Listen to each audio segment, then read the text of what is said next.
Dan Salzer with Plymouth State Broadcasting, and I'm joined once again by Plymouth State men's basketball head coach Andrew Novick. Andrew, thank you for joining us. Thanks for being here.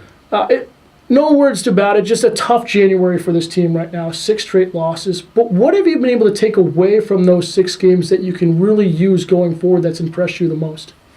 Well, we've had a lot of just tough breaks, and especially as it pertains to injuries and illnesses. And so what it's done is it's created some opportunities for guys that might not otherwise have seen the court a whole lot to get a chance to play. And in doing that, we've had a chance to see some young players, especially some freshmen, come in and sort of show their strengths. And so it's allowed us to really give a good evaluation of the roster. And at the same time, I think we're getting better.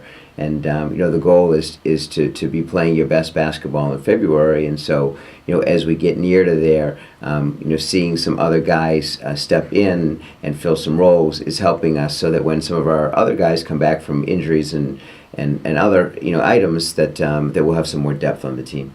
Talking about that depth in the young players, Ray Bowles really stepped up. Sam Bonnie Lyles in the last couple of weeks has really stepped up as well with the limited bench that you have had here in the month of January.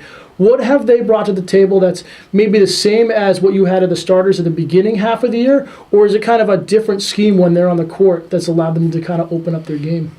Well, it's a little bit of a different scheme. Those guys are pretty good when they have space to operate. Sam has shown, especially in the last game, that he's a capable three-point shooter.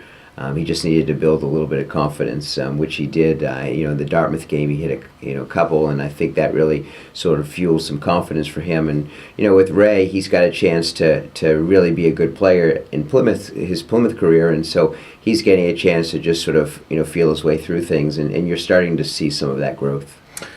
Still looking for the first conference win of the season.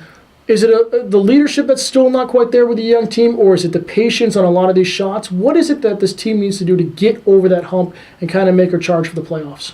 Well, it's a combination of a lot of factors, and certainly with a young team, you're trying to find your leadership on a daily basis. But our roster is such that throughout the course of the season, with the injuries and some of the academic issues that we've had, we've always had to sort of change our roster, and by doing that, change the way we play and sort of play to everybody's strengths. So we've had to make quite a few adjustments, and haven't really gone into any great rhythm. And our hope is that when February 1st rolls around, we'll start to see the type of lineups up there that we expected at the start of the year, and with that, we can start to play not so much better, but maybe start to take some of these games that we're losing and turn those into victories. Looking at it, second half of the season, it's the second go-around in conference play in the Little East. Tough loss against Eastern Connecticut, who arrive here at Foley Gymnasium tomorrow.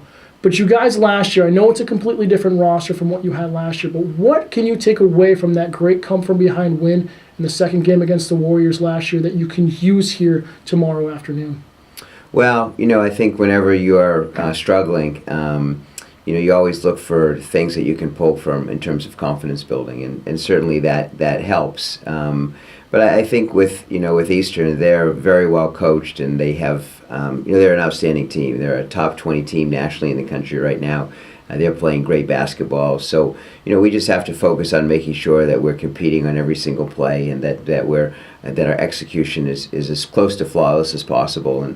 And we have some resilient kids in that locker room, and so I know that we'll put up a good fight tomorrow.